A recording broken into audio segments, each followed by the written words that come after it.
même animatrice, etc., qui s'était mariée pour me dire, voilà, il y a une autre voyante, entre guillemets, qui agit sur les réseaux sociaux. C'est, entre guillemets, c'est dangereux parce que ça, c'est une voyante, entre guillemets, avec une morale, tu vois, genre, ouais, moi, je touche pas aux petits-enfants, les trucs comme ça, etc. Sauf que elle est sur les réseaux sociaux, elle fait des pubs avec des influenceurs et elle fait des dingueries. Suite à ça, je commence à mener mon enquête, etc. Je l'ai même eu au téléphone, cette fameuse Danao. Je l'ai eu au téléphone, ouais, alors, c'est comment, etc. Elle m'a dit, écoute, moi, je peux pas te dire. Je suis tenu au secret professionnel, etc. J'ai des contrats avec des gens, etc. Et plus je commence à creuser avec son entourage, etc. Et plus ça commence à être très, très louche, très, très sombre, très, très noir. Comme vous le savez, il y en a plein qui ont vu juste, il y en a plein aussi qui se sont trompés, il y a beaucoup de noms qui ont fusé, etc. Il y en a qui ne sont pas trompés tout en ne citant pas la personne que je vais citer maintenant. Les choses arrivent comme je vous l'ai dit en début de Croussi. La personne qui a fait tout ça, c'est Carla. D'accord? Donc Carla, elle est tombée dans les dérives qu'a pu lui tendre de cette fameuse voyante. Et petit à petit, elle s'est engouffrée dans un truc très très sombre, très très noir. Et ça a touché quasiment la totalité des Marseillais. D'accord? Et quand je parle des Marseillais, je parle de Manon et Julien Tanti, je parle de Jessica et Thibaut, je parle de Maëva, je parle de tous les Marseillais, ceux que vous voyez en fait passer à l'écran, qui ont du succès.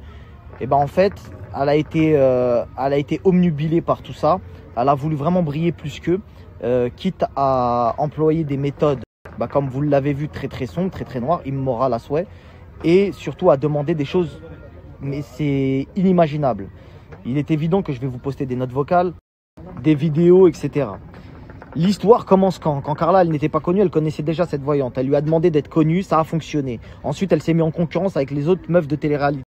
Donc la jalousie est arrivée et elle a fait appel à cette même voyante qui avait fonctionné avec elle anciennement pour commencer à leur faire du sale. Je ne sais pas si vous comprenez. Ensuite, elle a payé des gros sous. Par exemple, c'est 90 000 € pour la poupée vaudou de Maëva. Vous savez, la poupée vaudou? Ouais, il y a eu plusieurs poupées en plus sur Maëva, dinguerie. Mais le travail de Maëva, ça lui a coûté 90 balles. C'est-à-dire que cette histoire de trucs, ça s'est terminé en fait en soi-disant raquette. Je vous explique. À la base, elle a demandé des trucs. Elle a payé. Ensuite, Kevin, il l'a cramé. Kevin n'était pas au courant, miskin. Vous savez, Kevin, c'est une victime dans l'histoire. Il n'était pas au courant, le pauvre.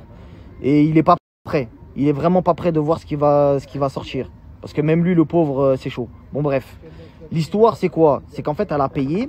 Kevin, il l'a pété quand ils ont fait conjoint. Ils ont voulu faire conjoint à un moment. Et il a dit, ouais, c'est quoi tous ces virements que tu fais à la voyante, l'autre, nanani, nanana. Elle a dit, non, en fait, je me fais racketter. C'est pas vrai, je me fais racketter. Machin, c'est ci, cela. Sauf que c'est pas possible. En fait, quand tu te fais racketter, tu demandes pas un service en retour. Chose que je vais vous prouver ce soir, évidemment. Donc, restez à l'affût. Je vous pose quelques preuves, quelques petites choses, etc. qui vous prouvent un petit peu ce qu'elle fait. Parce qu'il n'y a pas que des candidats.